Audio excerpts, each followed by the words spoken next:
Hello everybody and welcome back to World of Warships Legends. My name is Spartan Elite 43 and tonight we have our very first look at the Tier 6 French destroyer, the Vauquelin. Now I'm assuming that's how it's pronounced. If I'm wrong, if it's Vauquelin, I apologize. But we've got our commander, Felipe Aboyano. We've got Jerzy Swirsky and Eric Bay. I get a lot of grief because I run all concealment on my destroyers. You can change your build however you feel, but this is just the way I run it. Subsurface Venture, we've got Fragile Threat, we've got Standard Fall, we've got Destroyer Be Destroyed, and we have Unstoppable as our perks. We are a level 12 or 11, Legendary 1. Okay, the ship itself, if you look, we are running Aiming Systems Mod 1, we are running Propulsion Mod 2, and we are running Concealment System Mod. We are fully upgraded, and our loadout, we get a reload booster, main battery reload. You get that from Tier 5 up, and you also get your engine boost. The engine boost on this is really, really good as well. These are very fast destroyers. Epic Booster is being run on this one. We've got the French camo, the Revolutionary camo, and the Community Contributor flag. Survivability is 17,190 hit points, so pretty good. Not amazing, but pretty good. The artillery, it has 5 139mm guns, and they fire every 5.5 seconds. The rotation speed's a little bit slow for a destroyer, but it's not unmanageable. You can deal with it, you know. Maximum HE shell damage 2060 with a 9% chance to set fires. AP shell damage is 2600, and I'll be honest, the AP in this ship is actually pretty decent. So you can, once you get fires, switch to AP, or if you've got a close range broadside cruiser, you can Citadel the crap out of them with these, especially with that reload booster. Alright, so torpedoes, you have 3x3. So you have 3 torpedo tubes in a 3x3 configuration. Okay, so you have 3 torps in each launcher. There are 3 launchers. But the launchers are interesting because the way the launchers are set up is you have 1 on the left, 1 on the right, and 1 in the mid. So the 1 on the mid can turn either direction, and so you can get 6 torpedoes off either side of the ship. But it always seems like you have an extra 3 torpedoes on the other side. If you can remember that, I sometimes forget. But yeah, so torpedoes, pretty decent. They got a 1.2 kilometer detection. 65 knots is nice. Torpedo range, though, is only 7 kilometers, so keep that in mind. You got to get close, real close. And when you keep in mind the concealment, you'll see in a moment. Maneuverability, we've got 38.6 knots without the engine boost. With the engine boost, you're going to be pushing 44 knots with our current build. Turning circle 670 meters and rudder shift time of only 4 seconds. The rudder shift is quick, but the problem is that if you're running the propulsion mod like I am, and you run, say, the engine boost at the same time and you go to turn, you'll notice that your ship is literally just drifting through the water. Like, it just does not want to turn. So keep that in mind. Okay, concealment, 5.3 kilometers by sea. So not amazing, but not terrible either. With a full concealment build, this is the best that I can get it, even though my guys aren't maxed out, but this is the best that I can get it. And that allows you to get really, really close before being detected by the Akatsuki, by the Kagero, by the Lightning, by the Z-23. And that allows you to get at least close enough that you can really dump on them. And with that main battery reload booster, you're not going to lose too many gunfights to destroyers. Even with the Z-23. The Z-23 has more health, but with that reload booster, you're going to be able to punch them really hard, really fast. And a lot of times you catch them off guard, they just can't get away from you. Detectability by air is 2.9 kilometers, 2 guaranteed, and 2.8 whilst firing in smoke. Overview. Agile, reloader, and no smoking. She doesn't get smoked. Same thing with most of the French destroyers, other than, I believe, the Aigle. Aigle, I know, gets smoke. Everybody else, I don't believe, does. But the reload is very good in this thing, and it's agile as far as not if you don't run the propulsion mod. If you run the propulsion mod, the ship is going to just drift through the water rather than turn. So keep that in mind. A further development of the large destroyer subtype, French Torpedoes. I apologize. I don't even know why I tried. In contrast to the Gepard class, or the Gepard, whatever you want to say it, she featured artillery with enhanced rapid firing capabilities. Additionally, as opposed to the Eagle class, she had her torpedo armament arranged in a different manner, providing wider rotation angles for her torpedo tubes. She entered service in 1930, and there were 6 of them in the series. So let's take a look at her. She's not a bad looking ship. Again, with the French destroyers having so many freaking like smokestacks, it puts you off a little bit. But you also notice they sit very, very high up in the water, which means that you're going to be getting hit a lot, especially by other destroyers.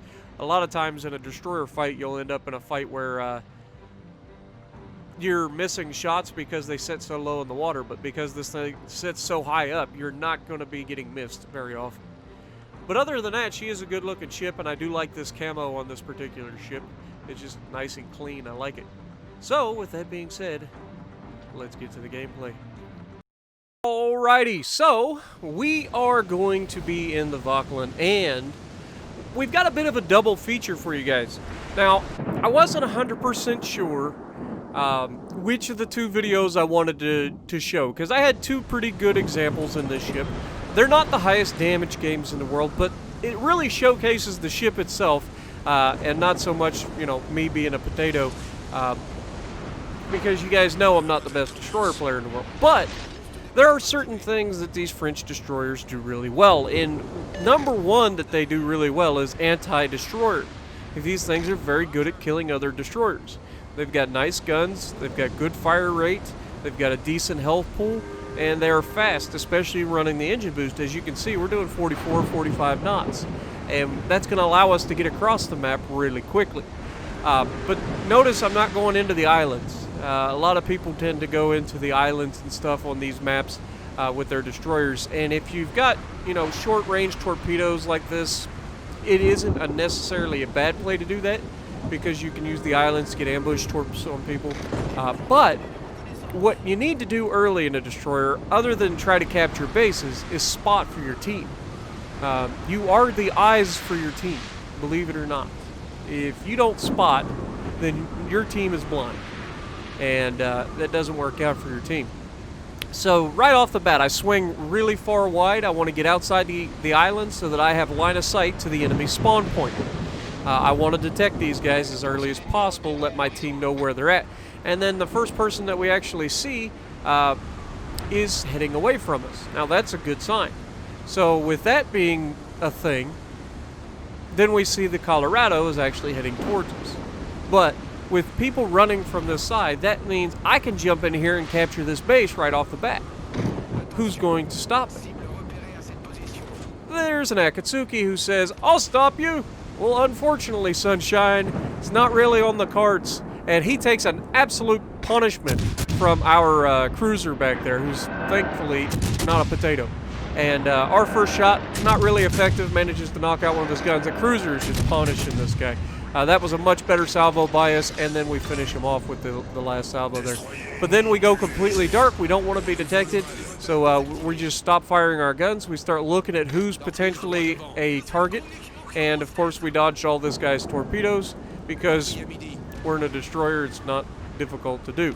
Now, I am, like, spotted for an eternity, it seemed like, but we managed to get undetected, finally, and we are in the base and potentially able to capture this.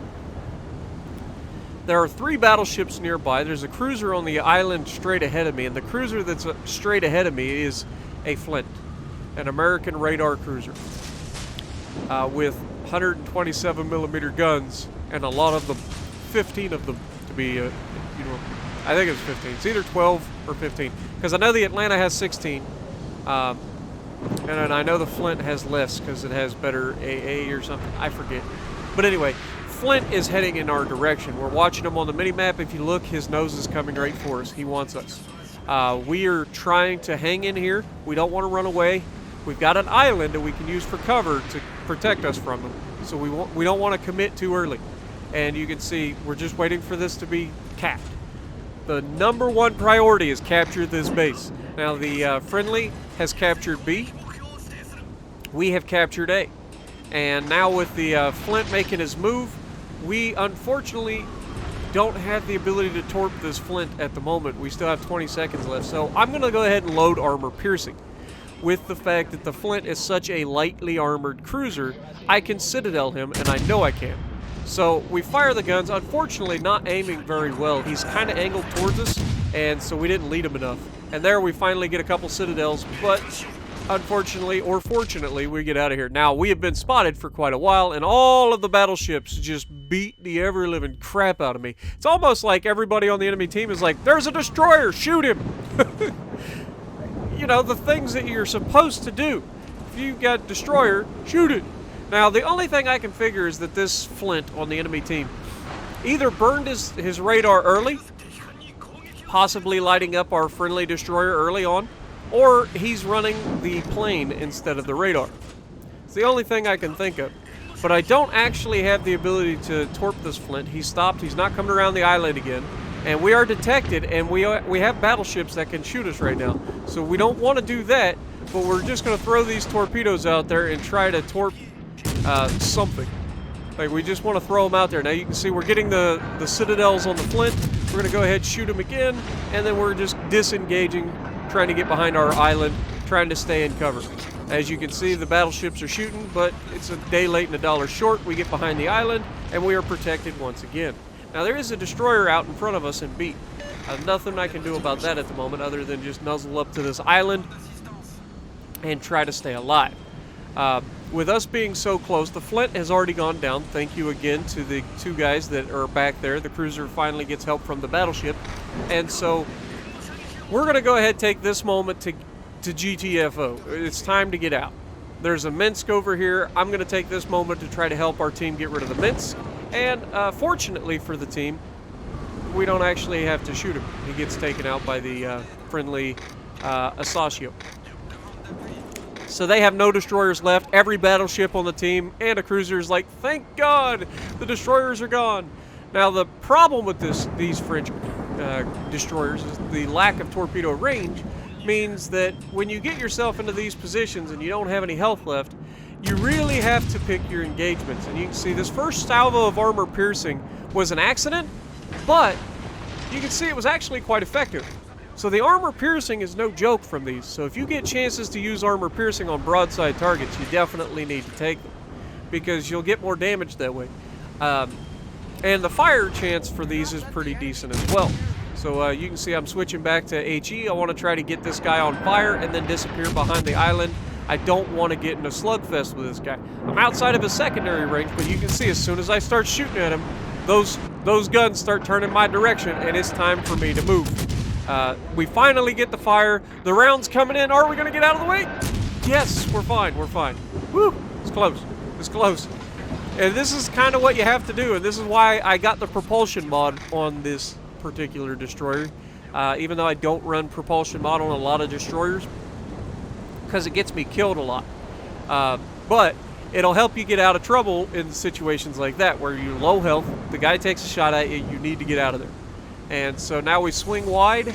The Colorado is not long for this world, and so we're going to try to, oh, never mind, we're not going to engage. And the Synop finishes off the Colorado. Now there's a Bismarck out here, so we're going to go ahead and try to tuck ourselves in with the Bismarck. But you can see that our team thoroughly controlled this from start to finish. We got the capture points, we kept the enemy from retaking capture points, and we have killed everybody that's in front of us. This is an example of what a team should do. Yesterday I showed you guys the video of me in the Yami and getting salty and talking about how poor the teammates played. This team was the complete opposite of that. This is what it's like when you get a good team. And it's amazing to me that how little that this actually happens. Like, it always seems like you end up with the rotten team. But as much as I call out the rotten teammates, I also like to point out when I get good teammates, and this match was a fantastic team. I didn't do that much. I got 29,000 damage. That's not a lot of damage, guys. The Flex Seal guy would be, like, laughing at us right now. But we get ready to line up a shot, and We get our torpedoes off, anticipating the turn by the Bismarck. Remember, Bismarck has good secondaries. We're definitely inside his range. He also has the ability to finish us off and detect our torpedoes. Luckily, our team kills the cruiser and gives the enemy a mercy kill, so we don't have to worry about getting killed. 2,000 base XP with only 30,000 damage done. It's not bad, guys. Not bad. So that's kind of what I wanted to showcase about this ship. It is not necessarily the ship to end all ships. Now, don't get me wrong. I imagine that there are going to be amazing destroyer captains out there in these French destroyers that are going to be able to kite in open water and maintain fire on people with taking minimal. I've seen the videos of them on PC, where these things will just sail around in the open ocean, get everybody shooting at them, and then that literally ends up being the win for his team. And even while they can do damage. Obviously, you're getting fires, you're getting damage, but it's mostly the distraction that they can cause, just because they're so agile, so fast, and so capable in the right hands. They're not torp threats, generally speaking. If you're within 7 kilometers of this thing, you're already being shot at. You know that the torps are on the way, so it's pretty easy to avoid getting torped by them. But you better make sure that you're on point when you're shooting at them, because if you let them get away, bad things can happen. Now, this game is kind of the same thing. This is not going to be a high damage game. It's not going to be an amazing play for me. Now, this is a team deathmatch, essentially. Capture the base rather than a domination. Thank goodness. I'm tired of playing domination matches. It seems like every match I get in is a domination match. It's really annoying. But you're going to see I do some things here that is going to help our team. And our team, once again, is going to be decent. This team isn't particularly amazing. It's just they're good enough to not potato extremely hard. But we're going to be responsible for some of it as well. And you'll see that in a minute. Now, I come out here immediately trying to spot for my team. I only have one cruiser with me. The battleship is God knows where. You guys know how that goes. So, whether we get support or not. Now, I am trying to get this cruiser to push up with me. There is a Flint broadside on. The cruiser that's with me is a Baltimore. That's right, Baltimore. The ship that I absolutely love and think is one of the best, if not the best, cruiser in the game. Personally, I think it's the best. But apparently this Balti is going to be not as aggressive as I am when I'm in it. Let's just put it that way. Now, he's not going to do bad, don't get me wrong. I'm not saying that this guy is a bad player by any stretch. I'm not saying that at all. He's going to actually have a pretty decent game. But as the Cockroach gets detected up here, I immediately break away from my engagement over on this side and intercept this Cockroach. I cannot allow him to sit here this close to any of my teammates. If he gets past us and gets in between and in the lines, first of all, he's a cap threat. Second of all, he can torp everybody on our team with impunity. And we can't allow that.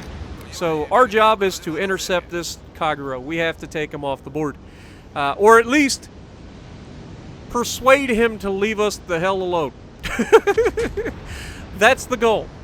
The goal is to get him out of here. We don't want him in here. This is my control, okay? This is my area. This is what I talk about with aerial denial. You are not getting this strong of a position on him. So first shot, not a very good shot. We didn't lead him enough. He's turning away. He's not into this fight right now. He's like, nope, this is not a good fight I want to be in. But he fires his guns anyway. He does end up firing his guns. And so we're going to get into the smoke screen here. We're going to disappear. He's still lit up, so we're going to still shoot at him, but unfortunately he goes dark. Now, our propulsion's knocked out, but I'm in the smoke screen. I'm going to go ahead and repair our propulsion, and we're going to try to keep him spotted. I don't want him to get away. But you'll see in a moment, I'm going to check my surroundings, realize that this guy is baiting me into a crossfire, and that's no bueno. I don't know how you would say that is in French, but it's not preferable. So we're going to turn back using the island as cover, looking to see if we can't torp anything, but unfortunately nothing's quite in range to be torped. But we've done our job. We've come in, we've run the destroyer off. He cannot come through here right now. Now, the enemy Akatsuki is in a world of hurt. My entire team is out in front of him. He's stuck on an island that he can't go anywhere. Sorry for my sniffles. Me and Dad went fishing tonight and got my allergies all worked up. But anyway, so we've got, if you're wondering, Dad caught the biggest fish. I caught the most fish, but he got the biggest one, so he wins. That's how that works, right? Anyway, so yeah, we're just kind of pacing back and forth because I assume that Kagero is going to show back up. But then I realized that the south needs, or the south left side of the map, whatever you want to call it, southwest, needs some help. There's a Baltimore and a battleship there, but they're being pushed up on by a Flint that we know of, and the battleship is right there pushing up on them. So we're going to go see what we can do. But we also have a Leon right here. And I'm not going to lie, this first one probably wouldn't have hit, but the second one was looking pretty good. I'm like, all right, should be able to get this on him. But I think the Hipper was running his sonar, and unfortunately that's going to light my torps up in time for the Leon to get out of the way. But I go ahead and start firing at the Hipper. Now, normally you're like, oh, why would you fire your guns at a freaking cruiser? That's insanity. Well, he's broadside on, and I want to test him. Now, watch this salvos of armor piercing versus the broadside of a Hipper. Hipper's got turtleback armor and decent armor on top of that. And you can see we're going to get some decent damage. That one wasn't that great, 824 damage, but it was only 2 penetrations. And you can see from here, we're starting to get much better penetrations. Wait for it. There you go. This is a much better shot. Still only 3 hits, though. Come on, Spartan. You're lying to everyone. There's 1,500. I knew I hit him good at least once. But that's more down to my shooting, not really the ship itself. But you can see we get out of there. We disengage. We've got the Leon there. But we have a Jean Bart here. And this Jean Bart is going to target us. No big surprise there. I fire the guns at first because I want this guy to assume that there are torpedoes on the way and dodge, and that's exactly what he does. Now, the Baltimore on my team is going to take this moment to charge forward. He's not being targeted. I am. So now that the Jean Bart has made his course known, I'm going to go ahead and fire the torpedoes in there. He shoots me with the front guns, shoots me with the rear guns, leave me with 300 hit points left. It's time for me to back out. Luckily, those torps are true, and there's nothing that the Jean Bart can do about it. It's time for him to go down. But look at all the fire coming in. It's time for me to get the heck out of here. Everybody's shooting at me. Come on, Spartan, get out of here. Disengage, dodge, weave. Do everything you can. Don't be hit. Now, some of you, oh my God. Some of you were probably thinking, well, Spartan, you know, You've lost all your hit points. You've only done 37,000 damage, and that Baltimore is screwed. Kind of like what happened with the Jean Bart. He kind of got baited into charging forward, and now he's broadside and taking all the torps. But I've got torps too, and that destroyer was heading in my direction. Now, he knows that I don't have any health left. So here's my thought process. I need to get away, but maintain a presence in the base so that we can protect the cap, light up for the rest of the team. Our team is pushing through and is in their base right now. And so I'm going to fire some torpedoes back, covering the gap between the islands. That is the closest way for them to get to me. Okay? Now, there's nothing in range. Nothing in range. All I'm doing here is launching torpedoes to try to keep the Kagero at bay. That's all I'm doing. It was an educated guess, guys. And by the way I'm talking, you already know what's going to happen. I'm going to find him. Or he's going to find my torps. Whichever way you want to say it. But yeah, we've planted these in the perfect position. And wait for it. 3, 2, 1, and... Okay, I was off on my count. I apologize. Got you guys, didn't I? Didn't I? You thought I was gonna... There it is! Down he goes. Devastating strike. We finish off the last remaining destroyer.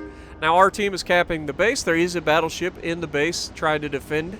And this cruiser is not about to come out in front of all of these guys that are here to defend.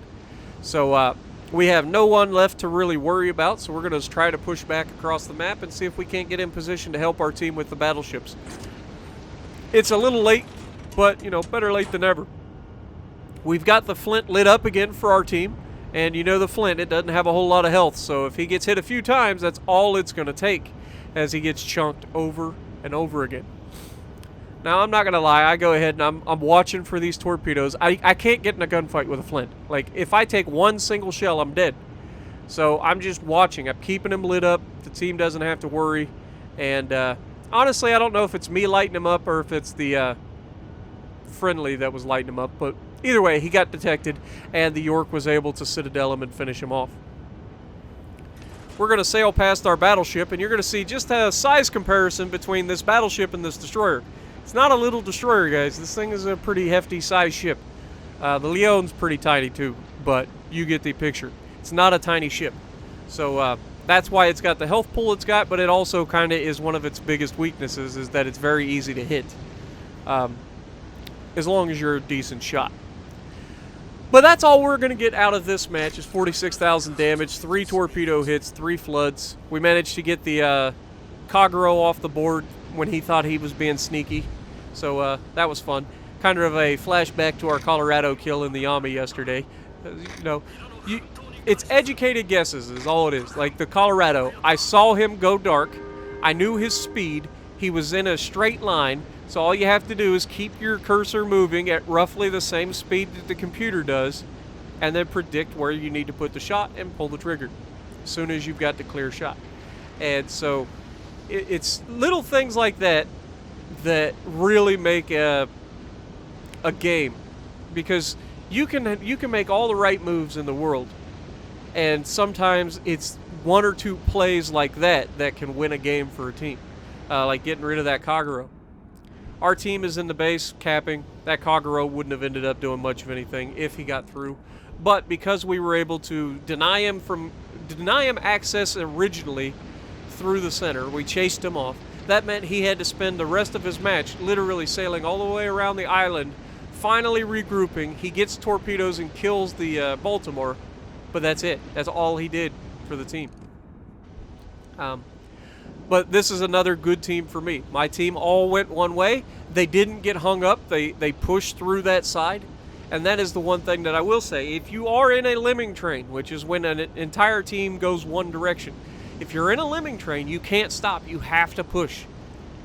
That is what kills games. If you stop, then you have lost the game.